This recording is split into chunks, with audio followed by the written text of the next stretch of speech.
Bonjour, ici c'est Titus, bienvenue sur Fantasy Pêche. Je suis en compagnie de Johan. On va faire un tuto spécialement pour les loristes. On va voir les conditions optimum météorologiques pour faire de belles pêches au leurre, parce qu'on a énormément de gens sur notre chaîne qui nous font des fannies, ils en ont marre de faire des fannies, ils savent plus comment faire. Donc on va essayer de remédier à ça. Déjà sortir quand il faut et pas n'importe quand. Donc ce qu'on va faire, on va détailler point par point tout ce qui fait en sorte d'avoir les bonnes conditions météorologiques pour faire du poisson. Que ce soit la pression atmosphérique, que ce soit la marée, que ce soit le flux, que ce soit le reflux, que ce soit la météo, la température de l'eau, que ce soit les coefficients de marée. Vous allez voir que tout ça, c'est de la technique. Évidemment, sans technique, en allant directement à la pêche avec quelle heure, en l'envoyant n'importe comment, en sachant pas la température de l'eau, pas la météo, rien du tout, vous êtes sûr qu'à 98% il y a Fanny. Donc automatiquement, on va voir point par point. On se retrouve chez Johan sur son ordinateur où on va voir détail par détail. On va essayer d'être le plus explicite possible pour nos abonnés. Alors on se retrouve sur le moteur de recherche Google, où on va taper un site bien connu des pêcheurs en général à la calée, au leurre ou à la chasse sous-marine, Marée Pêche, où on va disséquer point par point tous les détails importants qui ont une influence sur le comportement du poisson. Alors sur le côté gauche, vous avez les rubriques, la météo, la température de l'eau, la houle, la marée haute, la marée basse, les coefficients de marée, la table des marées, le lever et le coucher de la lune, la période sous-lunaire, la phase lunaire. Ensuite, sur le côté droit, vous avez les petits raccourcis, météo, marée, saut lunaire. En un clic, vous atterrissez directement dessus. En haut, les jours de la semaine, où vous allez voir à quelle heure se lève le soleil, se lève la lune, vous allez voir tout ça en détail. Les marées. Et après, le mois. Les mois. Pourquoi le mois? Parce qu'en fait, si vous planifiez vos vacances, vous allez savoir, par exemple, au mois de mars, la semaine où vous allez normalement avoir les meilleures conditions. Quand je dis ça, c'est par exemple la marée, la pression atmosphérique, les coefficients de marée, voilà. Et l'avantage qu'il y a, c'est que ça vous permet de planifier vos vacances. Évidemment, si en plus vous conjuguez le temps et le vent, c'est encore mieux. Alors là, la globalité, hein, vous savez lire un truc météo, il n'y a pas de souci. Vous avez le soleil, la journée d'aujourd'hui, dégagé, le sens du vent, la vitesse du vent, la température, l'humidité et la visibilité pour les gens qui sont en bateau. Voilà. Maintenant, on va essayer de disséquer point par point. Alors, on va passer maintenant à la pression atmosphérique qui s'exprime en hectopascal. Vous voyez la pression 1027 hectopascal. C'est l'état actuel pour la pêche. Donc, ce qu'il y a de bien, c'est qu'il y a les indicateurs très bons, bon, mauvais. En ascension, très bon signal, activité importante prévue. Stable, activité normale des poissons. En baisse, bonne pêche au début, mais les poissons cesseront bientôt de s'alimenter. Vous voyez là les indicateurs en ascension, stable, en baisse. Voilà, vous, ce qu'il faut que vous reteniez, c'est que les changements de pression brutaux jouent un rôle important sur l'influence des poissons. Le comportement des poissons est actif. Vous voyez maintenant directement le graphique, on est passé de 1h du matin à 1031 hectopascal à 1026 hectopascal à 17h. Vous voyez, tout est assez bien expliqué. Pression atmosphérique en hectopascal. Vous voyez, vous avez la petite bulle hein, avec le secteur du vent, la vitesse du vent. Tout est assez bien expliqué. Hein. C'est bien agencé, vous allez voir après, vous approfondirez vous-même, mais vous verrez que ça ira tout seul. C'est assez lire, hein. C'est assez simple à lire hein, comme tableau. Hein. Voilà. Maintenant, on va passer à la mesure de protection solaire à prendre en compte, les indices UV. Voilà, pareil. Hein. Voilà, vous avez les indices, la protection à avoir. Bon, les trois quarts du temps, vous vous protégez du soleil, avec, même au niveau des yeux avec les lunettes polarisantes. Là, très important, la température de l'eau. Alors là, c'est primordial. Il faut savoir qu'une température d'eau modérée, ça gêne rien. Mais une variation brutale de température de l'eau, tout change. Il ne faut pas oublier qu'à partir de 10 degrés, le poisson est en léthargie. Donc attention, tout ce qui refroidit l'eau brutalement. Si vous pêchez dans une eau à 16 degrés et que sur un coup de Mistral, elle bascule à 10 degrés ou à 11 degrés, là, c'est pas bon du tout. Hein. Ou alors il faudra gratter avec des lorsous, mais ou directement en bateau hein, pour aller plus profond, hein, pour chercher les couches d'eau tempérées. Ensuite, la hauteur de houle, pourquoi c'est bien? Parce que c'est très simple. La hauteur de houle, elle vous permet de savoir où c'est que vous allez vous poster. Évidemment, si vous avez une marche avec une petite montée de houle, vous tenez, ça va. Si maintenant la houle monte à 2 mètres, il faudra changer de poste. Il faut savoir aussi le sens de la houle pour vous déplacer selon les secteurs. La houle va taper là-bas, donc je vais toujours où il y a la houle pour que le poisson s'oxygène au maximum.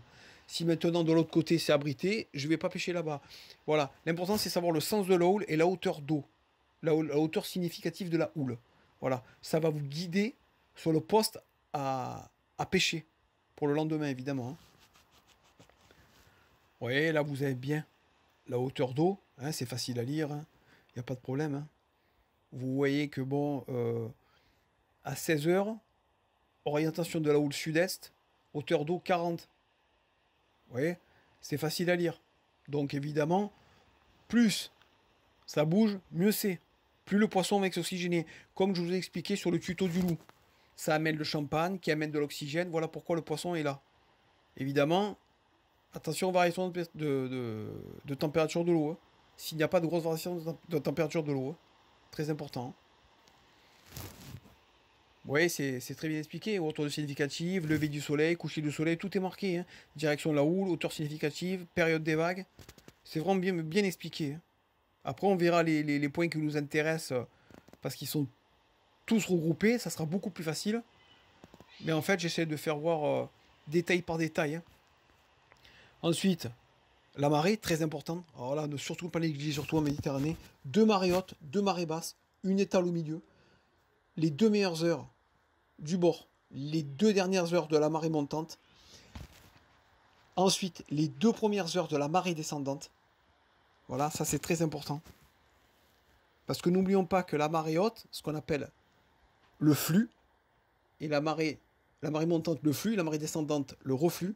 La marée montante, ça va générer un courant, le flux, qui va véhiculer énormément de nourriture. Et automatiquement, les poissons vont se caler et vont attendre que la nourriture passe devant eux. Voilà pourquoi les 2 dernières heures de la montante, c'est là que le flux est le plus fort. C'est plus prolifique. Comme les 2 premières heures de la descendante. La mer se retire, elle amène le reflux.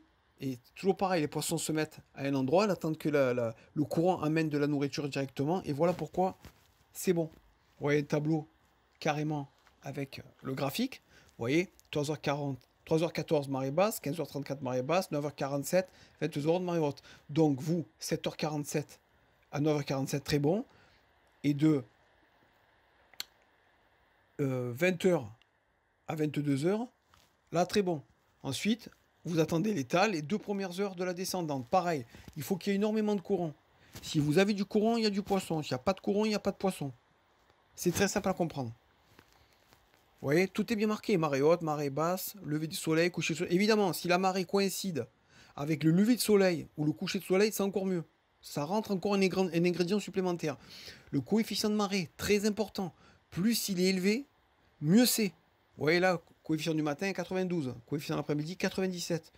Vous, ce qui vous intéresse, c'est les coefficients de marée élevés. Voilà. Rappelez-vous ce que je vous ai dit. La pression, les changements de variation de pression atmosphérique à prendre en compte. Ensuite, pas de refroidissement brutal de la température. Coefficient de marée élevé. Calculer les heures de marée. 2 heures de marée montante, 2 premières heures de marée descendante. Tout ça additionné va faire en sorte que vous soyez dans les meilleures conditions pour aller à la pêche. Et évidemment, après, il faudra la météo. Le sens du vent, le sens de la houle, le sens du courant et tout ça. Mais déjà, vous faites un grand pas pour aller pêcher et surtout pour que votre pêche devienne prolifique, quoi. D'avoir les ingrédients qui font en sorte que votre pêche devienne prolifique. Vous voyez ? Le graphique, le coefficient de marée, regardez, vous voyez bien, c'est bien marqué, 32 coefficient assez bas, là vous avez coefficient très haut qui est à 90, 52 coefficient moyen, tout est bien expliqué. Vous, il vous suffit après de prendre tous les éléments, d'aligner tous les éléments ensemble, et vous saurez que cette journée est meilleure qu'une autre pour aller à la pêche. Voilà, on va accéder à la table des marées. Alors là, pour moi, c'est le plus rapide. Vous tapez directement sur la table des marées, vous allez voir l'appareil. Et là, évidemment, tout est marqué. Vous allez voir, on va y aller, tout est marqué. Voilà, évidemment. Si vous voulez approfondir, hein, vous pouvez approfondir, parce qu'après, j'ai pas assez d'une vidéo pour tout faire. Hein. Mais je veux dire, vous pouvez bien voir ce que c'est la pression atmosphérique, qu'est-ce que c'est le coefficient de marée, comment agit la marée. Moi, je vous ai déjà tout expliqué. Mais après, si vous voulez encore approfondir, ça, c'est encore mieux. Hein. Voilà. Maintenant, on va passer à la table des marées. Alors, pour la table des marées, c'est très bien. Pourquoi? Parce qu'il y a tout le mois qui est... Il est là, quoi. Et en fait, ce que vous allez faire, vous allez voir. Vous avez la Lune. Donc, je répète, la Lune. Les 3 jours précédant la nouvelle Lune et les 3 jours précédant la pleine Lune sont les meilleurs moments pour la pêche. D'autres vous diront certainement autre chose, mais tout dépend. Les 3 quarts du temps des pêcheurs, c'est ça. Donc, vous avez le lever du soleil, le coucher du soleil. Vous avez la première heure de la marée haute, la marée basse, la marée haute, la marée basse, 4 marées. Vous avez le coefficient et vous avez l'activité du poisson. Tout est marqué. C'est très simple. Il suffit de lire directement la table des marées et vous serez normalement dans les meilleurs jours. Vous voyez, c'est très simple à comprendre. Vous allez coïncider la lune ou le soleil, si vous allez la nuit ou le jour. Ensuite, vous allez coïncider le lever du soleil ou le coucher. Le lever de la lune ou le coucher si vous allez la nuit. Le moment, l'heure fatidique pour la marée, basse ou haute, comme on a vu. Le coefficient de marée, le changement de pression atmosphérique et surtout tout ce qui dépend du vent. Tous les vents marins sont bons. Vent d'est, vent de sud, vent de sud-est. Tous les vents qui amènent des courants chauds, les 3 quarts du temps sont bons. Après, évidemment, par des courants froids, il vaut mieux avoir le bateau pour s'éloigner et pour pêcher pour aller chercher la thermocline, ce qu'on appelle. Vous voyez, c'est une couche d'eau où il n'y a pas de variation de température. Voilà. Mais ça, il ne faut pas être du bord. Voilà. Je pense que on a vu point par point, détail par détail. Je vous ai donné les meilleurs points pour progresser au niveau de la pêche, pour sortir à la pêche en étant confiant, parce que vous savez que vous êtes dans les bonnes conditions. Si tous les points que je vous ai nommés sont répertoriés et sont, sur le même pied, quoi, automatiquement vous rentrez dans les meilleures conditions. Après, dans d'autres tutos, on verra quelle heure mettre en fonction de la température de l'eau, en fonction... Voilà. Mais ça, c'est autre chose. On va faire tuto par tuto. Voilà. Là, j'espère que déjà, vous avez bien progressé. Parce que vous allez voir la pêche différemment. Par contre, attention, je vous le répète, on n'est pas en Bretagne ici. Des fannies, vous allez en manger. Moi, j'allais manger un wagon. Mais après, attention, comme je dis à chaque fois, ici, vous pouvez taper ou que dalle, ou alors vous tapez un gros loup. Moi, je vous cache pas, j'ai fait énormément de chasse sous-marine. Le plus gros loup que j'ai tapé, c'est au leurre. Voilà, un loup qui dépassait les 8 kilos. Ah ouais. Merci les abonnés. Voilà les abonnés, on espère que ce tuto vous a plu. On a essayé d'être le plus explicite possible. Hein, parce que nous, notre but, évidemment, c'est faire progresser nos abonnés. La prochaine fois, vous saurez que quand vous allez sortir, vous allez faire attention au temps, très important. Ensuite, on va faire énormément de tutos comme ça, palier par palier, pour voir du débutant jusqu'à la personne confirmée. Mais attention, on est en Méditerranée, on n'est pas en Bretagne. Des fannies, vous allez en manger. Par contre, vous pouvez taper exactement du beau poisson aussi. Donc, croyez-moi. Par contre, il va falloir y aller, être assidu et évidemment suivre les consignes au fur et à mesure de ce qu'on dit à chaque fois dans nos tutos et compagnie. Donc pensez à vous abonner si ça vous intéresse. Hein, n'oubliez pas la petite cloche là-haut. Et à partir de là, on va essayer de faire au mieux pour vous faire progresser.